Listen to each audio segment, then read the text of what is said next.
ధీరజ్ అయితే ఇంక విశ్వ వేరే అమ్మాయితో తిరుగుతా ఇంకా హోలీ పండుగ చేసుకుంటున్నాడని చెప్పనని ఇంటికాడితే పెద్ద గొడవే చేస్తాడు. నువ్వు మా చెల్లిని పెళ్లి చేసుకొని ఇప్పుడు ఇదంతా ఇలా చేస్తున్నావురా అని చెప్పని ఇక ఏకంగా విశ్వాన్ని చంపేంత పరిస్థితికైతే ఇంకా ధీరజ్ వచ్చేసేటప్పటికి ఇంకా అమూల్య అయితే సడన్గా వచ్చేసి అసలుకి నాకు పెళ్ళే కాలేదు అని చెప్పాను నిజమైతే ఇంకా బయట పెడుతుంది. ఏంటి అమూల్య నువ్వు అనేది అని చెప్పానంటే, అవును నేను ఆ రోజు తాలిబొట్టు మాత్రమే వేసుకొని వచ్చాను అని చెప్పానంటే, ఇలా చేయమని నీకు ఎవరు చెప్పారంటే ప్రేమ వదిన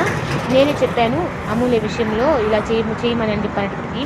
ఇంకా వెంటనే తన మెడలో ఉన్న తాళ్ళు తీసి అక్కడ పడేసి ఇంకా అమూల్యని అయితే తీసుకొచ్చేస్తారు. అంతకు ముందు అయితే ఇంకా విశ్వ అయితే నేను ఏ అమ్మాయితోనే తిరుగుతాను, అయినా నీ చెల్లిని కూడా విడాకులు ఇచ్చేస్తాను అని చెప్పనంటే, అసలు నువ్వు నాకు పెళ్లి చేసుకుంటే కదరా నాకు విడాకులు ఇవ్వడానికి అని చెప్పని అమూల్య కూడా అంటుంది.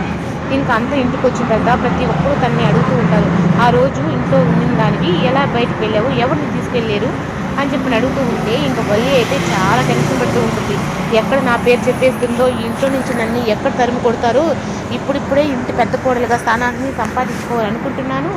అని ఇంక టెన్షన్ పడుతూ ఉంటే ఒక్క చూపు చూస్తుంది ఇంక అమూల్య కూడా. ఇంకా అలా చూసేటప్పటికి ఇంక ప్రేమ ధీరజ్ అయితే నిన్ను మెల్లో తాళేసుకోమని ఈ ప్రేమే కదా నిన్ను తీసుకుపోయి విశ్వ దగ్గర వదిలిపెట్టింది అంటే, అయ్యో అన్నయ్య నువ్వు వదిలిని తప్పుగా అర్థం చేసుకుంటున్నావు, ప్రేమ వదిన నాకేం అలా చెప్పలేదు, నేనే తను మాట్లాడాలి అని చెప్పానంటే నేనే అక్కడికి వెళ్ళాలని చెప్పాను ఫస్ట్ అనేసి, తర్వాత నువ్వైతే ఒక్కటే వెళ్ళవు అది ఇంకెవరో ఉండుంటారు నీకంటే, అవునన్నయ్య పెద్దదినే నన్ను తీసుకెళ్ళి విశ్వ దగ్గర ఇచ్చింది అని చెప్పని తనైతే నిజం బయట ఇంకా వల్లి గురించి చెప్పేసేటప్పటికి ఇంక వేదవతి అయితే వల్లి దగ్గరికి వెళ్ళి, నువ్వు ఇంటి నా కూతురు లాంటిదాని అనుకున్నాను, నా కూతురుని తీసుకెళ్ళి అలాంటి నీచుడి కడికి తగలపెట్టాలని చూస్తావా, నువ్వు అసలు ఆడపిల్లవేనా అని ఇంకెందరూ మాట్లాడుతూ ఉంటే ఇంకా వల్లి అయితే తలదించుకొని ఉంటుంది.